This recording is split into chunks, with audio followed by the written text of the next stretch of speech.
Hello everyone, आप सभी का स्वागत है लाइव कैंपस में learning for life life long learning. बहुत दिनों बाद सर्वेश पांडे से आप सभी की मुलाकात हो रही है। आज का शो भी बहुत इंपॉर्टेंट होने वाला है। चैलेंजिंग स्टेटस को, क्या है ये चैलेंजिंग स्टेटस को, उसकी जरूरत क्या है लाइफ में, क्यों हमें बार बार अपने लाइफ में चैलेंज करना पड़ता है अपने प्रेजेंट स्टेटस को। डेफिनेटली अगर आप अपने लाइफ में पीछे जाना चाहते हैं तो बस बैठे हैं, अपने आप पीछे चले जाएंगे। लेकिन अगर आप अपने लाइफ में आगे जाना चाहते हैं तो आपको अपने प्रेजेंट स्टेटस को, जो भी लाइफ में है, जैसा भी है, चाहे वो अलग अलग डायमेंशन में जैसा भी है, माइंड के लेवल पे, बॉडी के लेवल पे, सोसाइटी के लेवल पे, आपको उसको चैलेंज करना बहुत जरूरी है। एंड आज हमने ये शो क्यों रखा है, आज ही के दिन क्यों रखा है? आज से 3 साल पहले, 3 साल पहले अपने ही स्टेटस को चैलेंज किया था दो लोगों ने, और उसको कंप्लीट किया था आज से 3 साल पहले। और वो जो रिकॉर्ड बना था, that record was Guinness world book record. And record था सबसे लंबा स्पीच देने का। दो लोगों ने एक साथ मिलकर लगभग 102 घंटे के आसपास की स्पीच कंप्लीट की थी, और ये गिनीज वर्ल्ड रिकॉर्ड में आ गया। मानना ऐसा है, अगर मैं एक सेंटेंस में जवाब दूं कि भाई अगर जिंदा हो तो ऐसा कुछ करना चाहिए जो आज तक किसी इंसान ने नहीं किया। अगर जिंदा हो भाई, ये अगर ये जिंदगी मिली है तो गिनीज वर्ल्ड रिकॉर्ड तो बनाना चाहिए, सीधी सी बात है। पर क्यों बनाना चाहिए, इशू ये है कि क्यों बनाना, हर कोई रिकॉर्ड बनाना चाहता है, पर क्यों बनाना चाहिए, किस फील्ड में बनाना चाहिए, क्या बनाना चाहिए। मतलब मजाक के मूड से अब मैं धीरे से सीरियस मोड में आता हूं। ईश्वर ने हम सब को कुछ यूनिक क्वालिटीज देख करके यहाँ पर भेजा है। ये हम पहले जो है वो वानर हुआ करते थे, फिर बन मानुष किस्म का इंसान हुआ करता था, और अब धीरे ये रिफाइंड फॉर्म इंसानों का जो यहाँ पर है, जो टेक्नोलॉजी के माध्यम से अलग अलग शहरों से हम ये बात करें, इवोल्यूशन हो रहा है। उसका हिंदी में वर्ड क्या है मुझे पता है, तो इवॉल्व हो रहे हैं सभी स्पीशीज जो है वो इवॉल्व होता है। और हमको इंसान, हम जो है एक एक तरह से पूरा ब्रह्मांड हमारे अंदर में समाया हुआ है, और एक तरह से अगर दूसरी तरीके से देखें तो एक ब्रह्मांड का एक बहुत छोटा सा मॉलिक्यूल हम है।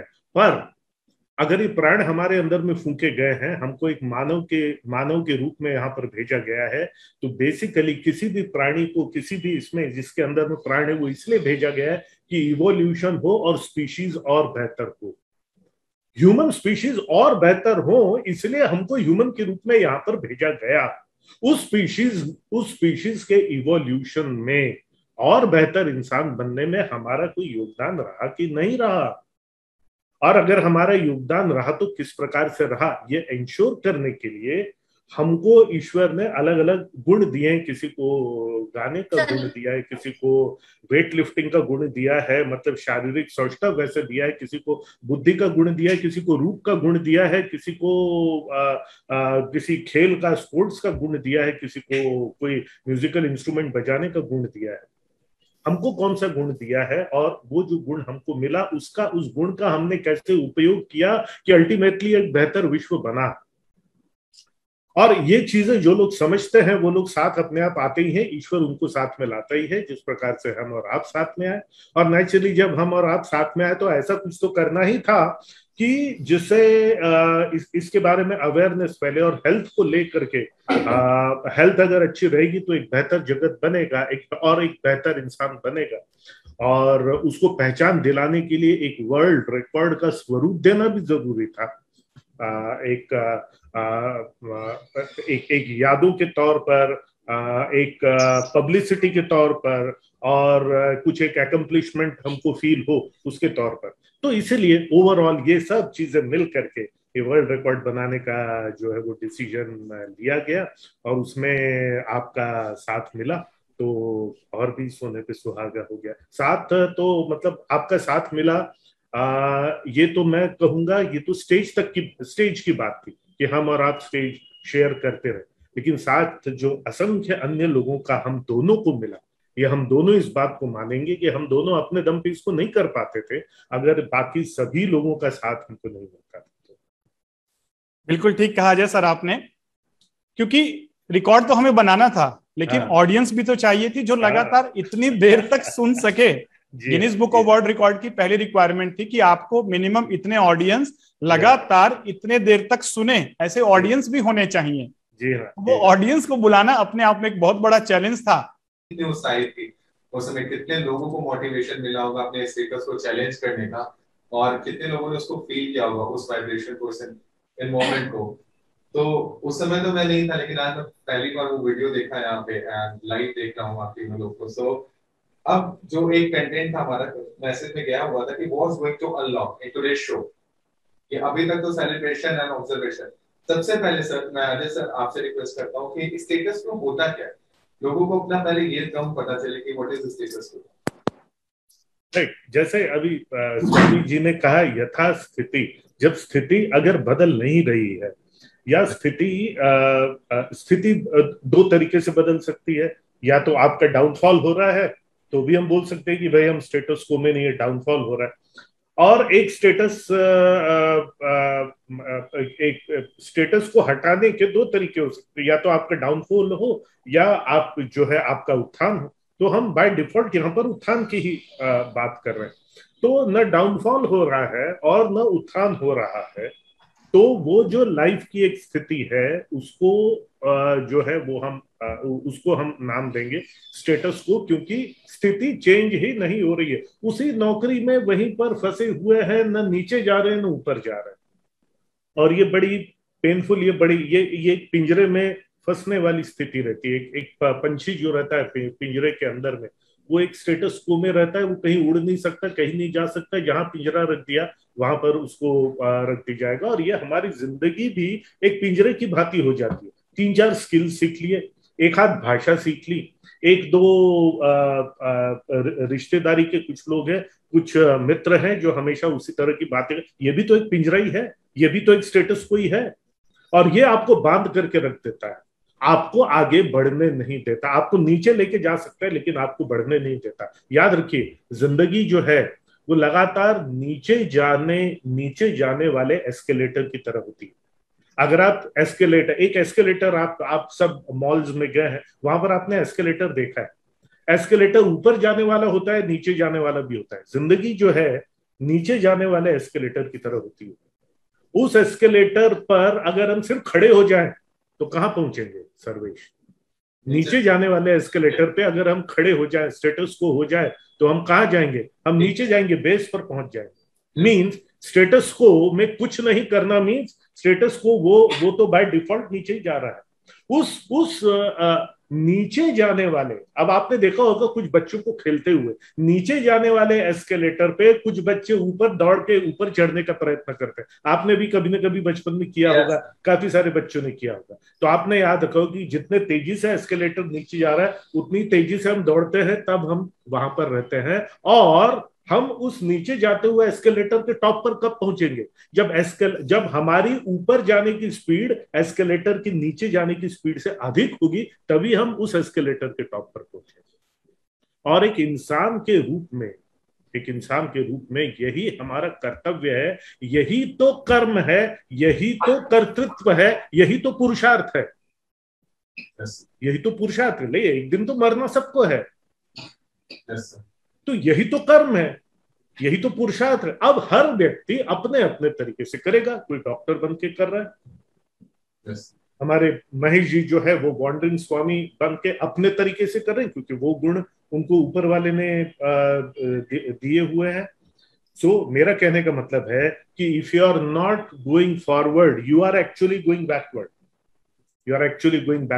साइकिल चक्का तभी तक खड़ा रहता है जब तक वो आगे जा रहा है। आप चक्के को सिर्फ ऐसा स्टेटस को में खड़ा करके दिखाओ, रख सकते हो क्या चक्के को? साइकिल का चक्का इमेजिन करो, ऐसे खड़ा रख सकते हो क्या उसको? नहीं। चक्का कब खड़ा रहेगा?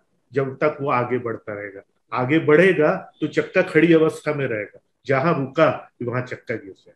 यही स्थिति हमारी जिंदगी के साथ भी है। इसलिए स्टेटस को ना आने दीजिए, आगे बढ़ते रहिए, नई चीजें सीखते रहिए। आप जिंदा हो तो जिंदा दिखना चाहिए। आप जिंदा हो इसका अर्थ ही यह है कि अभी कुछ करना बाकी है।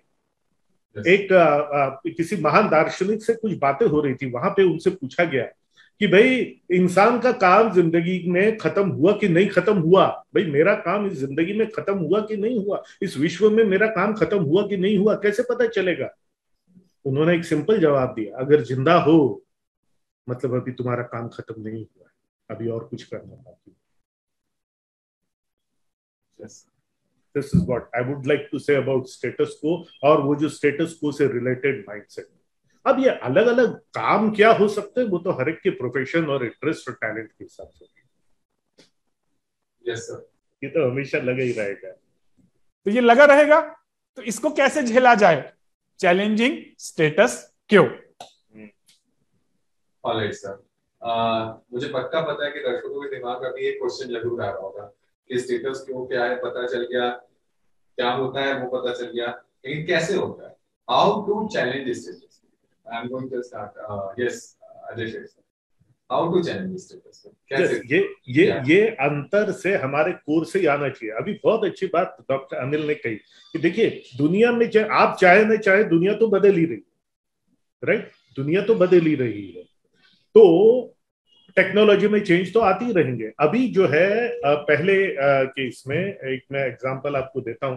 पहले जो है अगर कोई आपसे 20 साल छोटा है ना, तो उसको नेक्स्ट जनरेशन का मान लिया जाता था कि भाई अगले जनरेशन, मतलब I am like an uncle to him, क्योंकि पहले 15 16 17 की उम्र में शादियां हो जाया करती थी और 18 19 की उम्र तक लोग जो है वो बाप बन जाते थे। तो अगर कोई 18 19 साल मुझसे छोटा है, मतलब नेक्स्ट जनरेशन का नेक्स्ट जनरेशन का व्यक्ति है। ऐसा हुआ करता था, क्यों? क्योंकि तो और टेक्नोलॉजी भी उतनी ज्यादा चेंज नहीं हो रही थी। मेरे परदादा और मेरे दादाजी के बचपन में ज्यादा डिफरेंस नहीं था, लेकिन मेरे दादा और मेरे पिताजी के बचपन में काफी डिफरेंस था। मेरे पिताजी का बचपन और मेरे बचपन में काफी ज्यादा और भी ज्यादा डिफरेंस था। मेरा बचपन कैसे रहा और मेरी बेटी का बचपन कैसा रहा उसमें और भी ज्यादा डिफरेंस जो है वो हो गया है। कहने का मतलब क्या है कि टेक्नोलॉजी की स्पीड ऑफ चेंज, एक्सीलरेशन जिसको बोलते हैं, वो बढ़ते जा रहा है। अब मेरा तो ऐसा मानना है कि अब अगर कोई आपसे 6 साल छोटा है, मतलब वो नेक्स्ट जनरेशन का है, क्योंकि टेक्नोलॉजी में वो जो है हम 6 साल उससे पीछे हैं। मतलब वो टेक्नोलॉजी जो है वो उतने ज्यादा तेजी से अडॉप्ट करेगा। अब 6 साल का डिफरेंस है, तो इट इज लाइक अब मैं अपने बेटी से जो है 28 साल बड़ा हूं, तो एक तरीके से परदादा और ये वाला डिफरेंस है, परदादा और परपोती वाला डिफरेंस है, क्योंकि टेक्नोलॉजिकली वो इतने आगे है। अगर मैं अपनी स्पीड वैसी बना के नहीं रखता हूं तो। नहीं तो मेरा एक और फेवरेट कोट है कि मैं बिछड़ जाऊंगा, पिछड़ जाऊंगा। तो बिछड़ जाना और पिछड़ जाना ये तब, अब ये कहां से होगा? ये हमारे अंदर से होगा। अगर मैं अपने बेटी के साथ में, और अब गुरु की व्याख्या भी चेंज हो गई। अब टीचर वो नहीं जो आपसे बड़ा है, अब टीचर वो होता है जो आपसे छोटा है। आज स्टूडेंट को टीचर से ज्यादा मालूम है, क्योंकि उसके पास में गूगल है। आज एक पेशेंट शायद ज्यादा थ्योरेटिकल नॉलेज लेकर के आ सकता है डॉक्टर के पास में, क्योंकि उसके पास में ये। तो मेरा कहने का मतलब अब गुरु, अब टीचर का मतलब जो है वो चेंज हो गया है। अब हर वो व्यक्ति जो कोई भी चीज मुझसे ज्यादा बेहतर जानता है, उससे सीखने का समय आ गया है। उम्र चाहे जो भी हो, मुझसे छोटा व्यक्ति ज्यादा बेहतर गुरु हो सकता है, बजाय इसकी कि कोई मेरे से बड़ा, पर लेकिन जो बिछड़ गया है पिछड़ गया। सो करना क्या होगा? हमारे अंतर में वो गुण लाने पड़ेंगे, जिसकी बात अभी डॉक्टर अनिल गुप्ता कर रहे थे कि I have to change, I have to keep up, I have to keep up with the escalator which is going down. और नीचे जाते हुए एस्केलेटर में मेरी ऊपर दौड़ने की स्पीड उस एस्केलेटर से ज्यादा रखनी पड़ेगी, तभी मैं टॉप पर जो है वो पहुंच पाऊंगा। ये एक अंतर की भावना है कि ये जो इवोल्यूशन जो हो रहा है, ये जो विकास हो रहा है, ये विकास में मैं कंट्रीब्यूट करना चाहता हूं, या ये विकास का मैं शिकार बनना चाहता हूं। अगर मैं विकास में कुछ कंट्रीब्यूट करना चाहता हूं, तो मुझे अपनी स्पीड वैसी बना के रखनी पड़ेगी। और अगेन इसके लिए कोई टेंशन लेने की जरूरत नहीं। इसके लिए अगर मैं निरंतर प्रयास करता रहूंगा तो नई चीजें सीखना आसान होता है। अगर मैं स्टेटस को में लंबे समय तक रहा तो नई चीज सीखना उतना ज्यादा कठिन होता है। ये भी आपने देखा होगा। अगर मैं टच में रहता हूं तो नई चीजें ज्यादा अच्छे से सीखूं। अगर आईफोन 3 4 जो आता था, उसके बाद में मैं सीधा आईफोन 12 की कोशिश करता हूं, तो मुझे ज्यादा कुछ समझ में नहीं आएगा। लेकिन आईफोन के बाद मैं आईफोन 5 से अभ्यस्त हुआ, फिर आईफोन 6 से अभ्यस्त हुआ, फिर आईफोन 7 से अभ्यस्त हुआ। तो जब i12 जब वो आएगा तब मेरे लिए ज्यादा आसान रहेगा। पर वो भावना अंतर से आनी चाहिए कि मुझे लगातार कुछ ना कुछ सीखते रहना चाहिए। It is a continuous process, it is not a single act, it is a continuous process, it is a state of mind. अब अगर आज मैं ये कहता कि अरे नहीं भाई वो जूम वूम अपने से नहीं जमता, अपने को तो सामने ऑडियंस चाहिए, तो मैं तो बिछड़ गया, खत्म, गॉन, कोई नहीं पूछने वाला, किसी को याद भी नहीं रहेगा अजय शेष कौन। आज अगर डॉक्टर अनिल गुप्ता बोले कि अरे नहीं भाई मैं तो चिट्ठी लिखूंगा, बोलेंगे सर आप लिखते रहिए चिट्ठी। सो ऑल ऑफ अस जो आज यहाँ पर बैठे हुए हैं, हमने अपने आप को सिखाया कि भाई अब जूम के माध्यम से ही बात करनी होगी। So what I mean to say is it is a continuous state of mind, और ये अंदर से आती है चेंज की भावना, और लगातार चेंज होते रहना पड़ेगा, नहीं तो मैं हवा में झूलते हुए पत्ते की तरह बन जाऊंगा, कंप्लीटली डिपेंडेंट हो जाऊंगा, इररेलेवेंट हो जाऊंगा, और फिर मुझे जीने का कोई अर्थ समझ में नहीं आएगा, और वो यू स्ट्रेस जो है वो डिस्ट्रेस में बदल जाएगा। ये भावना हमारे अंदर होनी चाहिए। और जल्द से जल्द एक कॉपी पर मैं जो है अपना एक खत जमाना चाहूंगा, और उसको बिल्कुल सर, फर्स्ट कॉपी आपके लिए। जी सर। तो सर पानी भी फ्रेश रहने के लिए लगातार मूव करता है, अभी आपने बताया, उसी तरह इंसान की भी एक नियति होती है कि अगर उसको सफल और संतुलित जीवन लगातार जीना है तो उसको भी अपने स्टेटस को चैलेंज करना है। एंड आप तीनों लोगों ने लगातार अभी इस डिस्कशन में यही बात बताई है। अभी आपने फिर से चैलेंज किया है लॉकडाउन में। अभी मैं अजय शेष सर को बताना चाहूंगा कि मैं फेसबुक चलाता हूँ सर, और आपके ट्रेनिंग के कोर्सेज के ऐड मुझे अलग से दिखने लगते हैं सर, हर जगह मुझे दिखते हैं एंड बहुत अच्छे कमेंट्स होते हैं उस पर सर। उसी तरह फिर अनिल सर के साथ, फिर फैन फॉलोवर स्वामी जी के, तो लगातार जो चैलेंज किया है आप लोगों ने अपने स्टेटस को सर, और सफल और संतुलित रखा है चाहे परिस्थितियां जैसे भी रहे, उसी पे आज ये शो था। और कहीं ना कहीं डेफिनेटली जैसे स्वामी जी ने और अनिल सर ने बोला कि 5 जो हमारे लेयर है बॉडी के, उसका संतुलित होना और बहुत जरूरी है, उसका ठीक होना बहुत ही ज्यादा जरूरी है। एक क्वेश्चन मैं जरूर पूछूंगा, और जो भी आप ऑप्शन चूज करेंगे उसमें से थोड़ा सा एक उसका एक्सप्लेनेशन छोटा सा सर, कि ड्राइविंग फैक्टर होता है हर चीज के लिए, ड्राइविंग फैक्टर होता है सर, लाइक कोई ऐसी चीज होती है जो लगातार हमें पुश करती रहती है। तो जो स्टेटस को हम चैलेंज करते हैं उसके लिए ड्राइविंग फैक्टर जो है वो गोल होता है या रिस्पॉन्सिबिलिटीज होती है या और कुछ? अजय शेष सर आपसे स्टार्ट करें। मेरे ख्याल से गोल्स जो है वो सेकेंडरी होते हैं। पहले हमारा होता है, जैसे पहले हमारा एक लाइफ का एक मिशन या एक लाइफ का एक पर्पस होता है। मैं तो हमेशा इसको 4 सीक्वेंस में लेता हूँ। ये एक अपने आप में एक पूरा साइंस है, अपने आप में एक पूरा टॉपिक हो सकता है। First of all is the purpose of your life. ये इंसानी जीवन मुझे क्यों मिला, ये इंसान के रूप में ईश्वर ने क्यों भेजा, ये हायर कॉन्शियसनेस जो एक इंसान की, या एटलीस्ट हमको लगता है कि हमारे कॉन्शियसनेस लेवल अन्य प्राणियों की तुलना में ज्यादा है, वो बना के क्यों भेजा, वो क्या पर्पस था उसका, मैं इवोल्यूशन में कैसे कंट्रीब्यूट कर सकता हूँ, लाइफ का पर्पस क्या था। वो सबसे बड़ा नेचुरल ड्राइविंग फोर्स है, कुदरत ने दिया हुआ ड्राइविंग, या जो ड्रैगन फोर्स जो आप बोलते हो, या ड्राइविंग फोर्स जो अपन बोल सकते हैं, वो होता है। उसके बाद में आता है कि मिशन, कि ठीक है इवोल्यूशन में मुझे कंट्रीब्यूट करना है, पर इवोल्यूशन में कंट्रीब्यूट कैसे करना है। तो मेरे लिए जैसे अलग अलग तरीके से मैंने, डॉक्टर अनिल ने, स्वामी जी ने, we have decided to become teachers in our own ways. Teachers by self example, not theory, teachers by self, खुद किया और अपने खुद के एग्जाम्पल से बताया, राइट। सो सबसे पहले तो पर्पस ऑफ लाइफ, उसके बाद में है कि वो मिशन, और वो क्या मिशन मैं पकड़ता हूं और वो कौन सा मिशन मैं लेता हूं, वो उसके लिए नेचुरल स्ट्रेंथ ऊपर वाले ने मुझे दिए हैं। मेरा मिशन ये नहीं हो सकता कि मैं ओलंपिक चैंपियंस कैसे बनूं, वो गुण मेरे अंदर में नैसर्गिक रूप से नहीं है। मेरे अंदर में गुण है कि लोगों को का जो थिंकिंग, लोगों का थिंकिंग प्रोसेस और लोगों का इमोशनल प्रोसेस अपने तरीके से कैसे बेहतर करूं, ये मेरा मिशन है।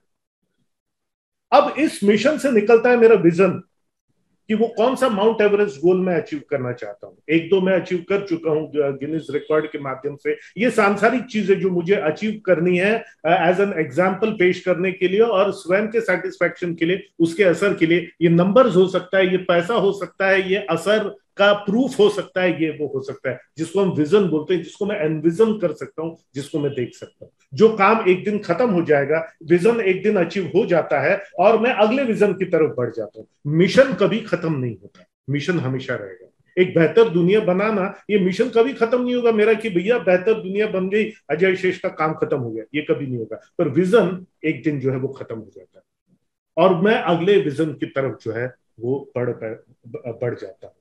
तो purpose of life, mission, vision, उस विजन को अचीव करने के लिए मैं बहुत सारे गोल्स बना सकता हूं, राइट। तो गोल तो मैं तो कहूंगा चौथे नंबर पे आता है। इशू ये है कि अगर मैं, मेरा गोल अब होता है कि जब हम 10वीं में होते हैं हमको लगता है यार 10वीं में अच्छे नंबर आ जाए तो जिंदगी बन जाए। It is a goal, it is not purpose और लाइफ की उससे उसका कोई लेना देना नहीं होता। 10वीं पास होके 11वीं में हम आते तो हमको लगता है यार ये तो कुछ नहीं था, जिंदगी तो अब शुरू हुई है। फिर लगता है यार 12वीं में, माँ कसम 12वीं में अच्छे नंबर आ जाए तो जिंदगी मेरी सुधर जाए।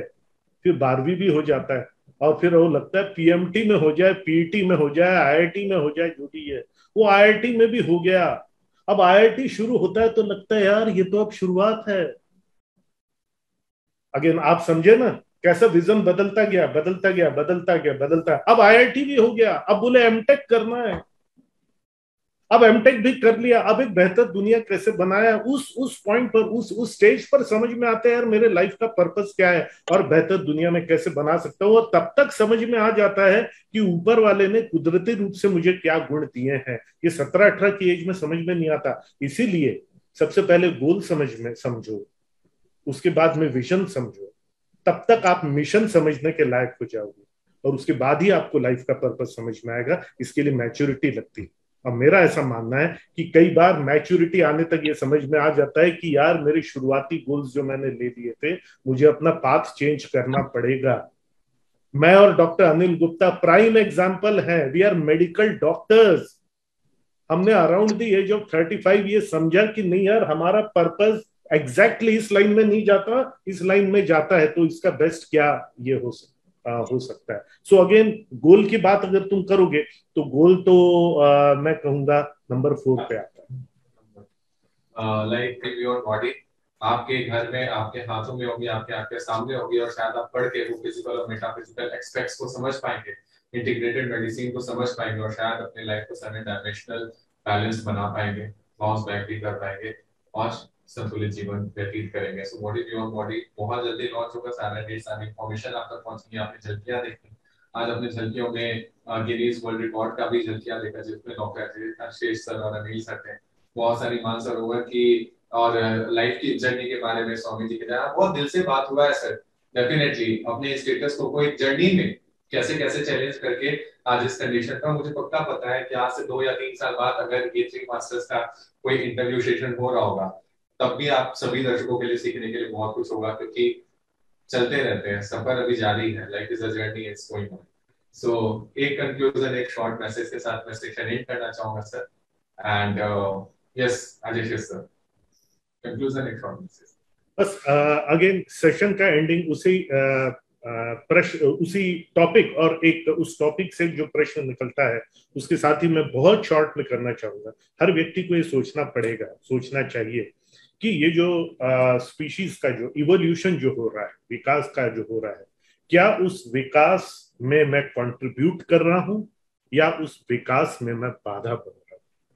मैं भले अगर उसको कंट्रीब्यूट नहीं कर रहा हूं तो कम से कम ऐसा जीवन जीऊं कि कम से कम ये मानवता का जो विकास है कम से कम उसमें बाधा तो ना पड़े। आइडियली मैं अपना जीवन एक ऐसा जीऊं कि अपने तरीके से मानव जीवन, मानवता के विकास में मैं सहायक बनूं। ये अगर मुझे समझ में आ जाता है तो मेरा जीवन काफी हद तक सफल हो जाता है। उसके लिए फिर पर्पस और फिर उसके बाद में मिशन और विजन और उसको अचीव करने के लिए छोटे छोटे गोल्स अचीव करना, ये सब मुझे समझ में आ जाता है। Thank you sir. Hello friends, मैं उम्मीद करता हूँ ये वीडियो आपकी उम्मीदों पे खरा उतरा होगा और इससे आपकी लाइफ और बिजनेस में एक पॉजिटिव चेंज आएगा। ये पॉजिटिव चेंज तभी आएगा जब आप इस वीडियो को सिर्फ देखेंगे और सुनेंगे नहीं, बल्कि इसमें कही हुई बातों को अमल में भी लाएंगे, क्योंकि एक्शन लेने से ही आपको लाइफ में रिजल्ट्स मिलेंगे। किसी भी अन्य जानकारी के लिए, हमारे दूसरे ट्रेनिंग प्रोग्राम्स के लिए, हम और आप लॉन्ग टर्म कैसे जुड़ सकते हैं, इन सब की जानकारी के लिए यहाँ पर दिया हुआ जो हमारा वेबसाइट पोर्टल है ajayshesh.in, उस पर जाएं और सभी जानकारी आपको मिलेगी। आपके उज्जवल भविष्य की, बिजनेस की, लाइफ की मैं कामना करता हूँ। बहुत बहुत धन्यवाद।